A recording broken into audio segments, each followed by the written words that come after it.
Hello dear exiles. Have you ever wondered what will happen if you let the rats enter your build? This build is fully utilizing rat's nest and rat cage. This build is also revealing true nature of a Pathfinder ascendancy, which is not what you would thought it is. It's actually a Ratfinder. Have you ever wondered what are the rat skills in Path of Exile? It's the skills where the rats are hidden in it. The same goes for passive skills. There are some passive skills that have hidden rats in it. If you take a look at both of these items, Rat's Nest has no real downside. However, the Rat Cage has one of the really weird downsides that you really need to make sure that you are building around, if you don't want to get one-shotted from any fire damage on maps. So what are the steps to build around the Rat Cage, you might ask? There are 3 steps total. The first one is to get ailment or burning ground immune. Both of these are very easy in 3.20 since the Storm Shroud jewel exists. You can basically ailment immune cap with just 1 jewel, 1 essence mod on boots as well as 2 implicits from Searing Exile and Eater of Words, as well as 2 nodes on the tree that are very close to Ranger's starting location. This will give you ailment immunity for almost free, and for getting Burning Ground immune you just upgrade Aberath Pantheon and you are done. Now we don't die to any fire damage and all. So now comes the actual part of mitigating fire damage from hits. Since fire damage is now physical damage, there are basically only 2 ways of mitigating it.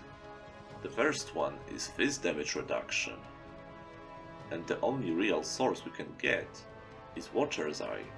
We can get up to 8% fizz damage reduction, which can help us to survive.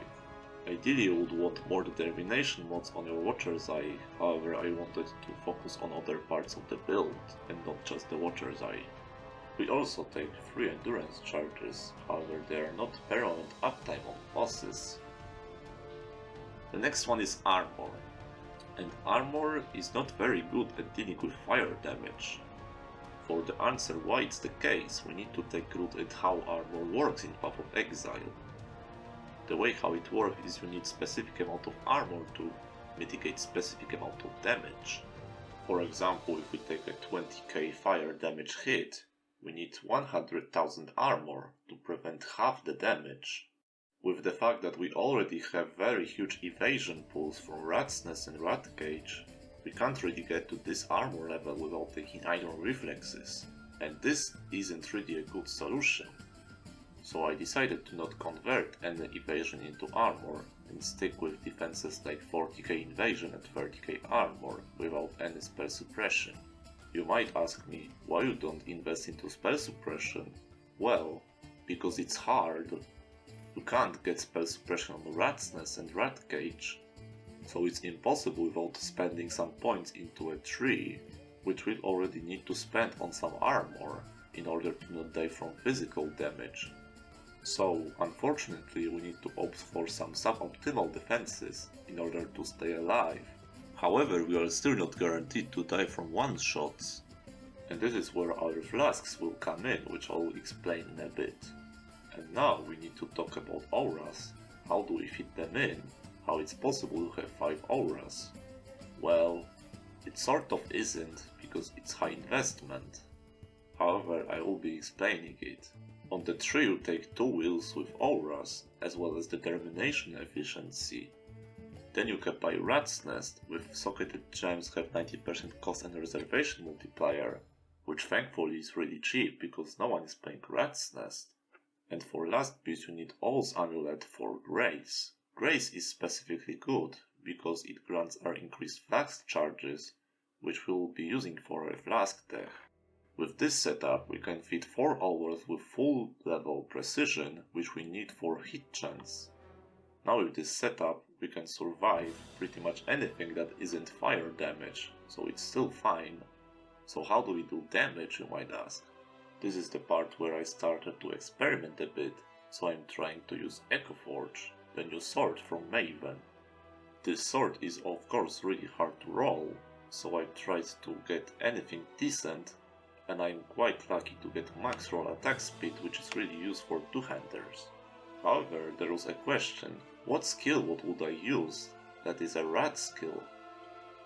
And there are only two answers possible, Viper Strike and Flicker Strike.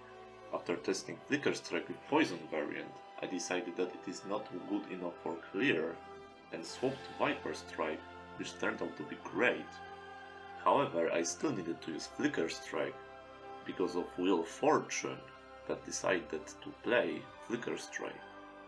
This is the moment when I decided to waste my 6th link for Val Flicker Strike setup, which I will only use for bosses when I wanted to get a Fortify source.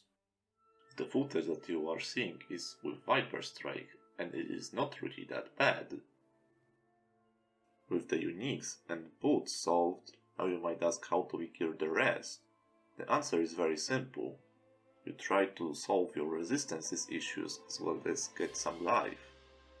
On gloves, it is necessary to get strike skills target one additional nearby enemy implicit from Exile. It really smooths out the clear and makes sure that we don't have to take any attack wheel, which doesn't synergize with poison damage. There is only one notable that is really necessary for clear, and it's Tribal Fury, which we will be anointing. This way we are saving 3 to 4 skill points which we can spend on life or damage. You will need some intelligence to play this build because of malevolence. So the way how you can craft a ring, which I've done completely from scratch, is you can take Fracture Base with any tier 1 res, that is cold or lightning, and then you can spam Essence of Spy and try to land fire or any other res that is not fractured. If you get fire resistance with high tier, you can basically swap it with Harvest to solve your resistances. And if you want to finish up your prefixes on a ring, you can use a new beast from Harvest Memories to slam 3 suffixes cannot be changed, and then use Veiled Chaos Orb. You will be blocking mana and this will give you 75% chance to unveil life, and then you can craft non-channeling. You can end up with rings similar to mine, which will be a very good ring. If you have money to spend, you can get Despair on Hit ring, which is actually a good increase to DPS against some tanky enemies and bosses. Now with both Flasks and Belt left, I will be explaining Flask tech. It's not really that new, it's just many streamers used it themselves, and that's why I really decided to try it out, because I was already playing a Ratfinder. I'm taking 9 Ascendancy points as a Pathfinder, and I'm taking Master Surgeon, with Flagellant prefix on all of my flasks, as well as taking 2 trees with flasks, and I also have Alchemist Genius on the flask use on my belt.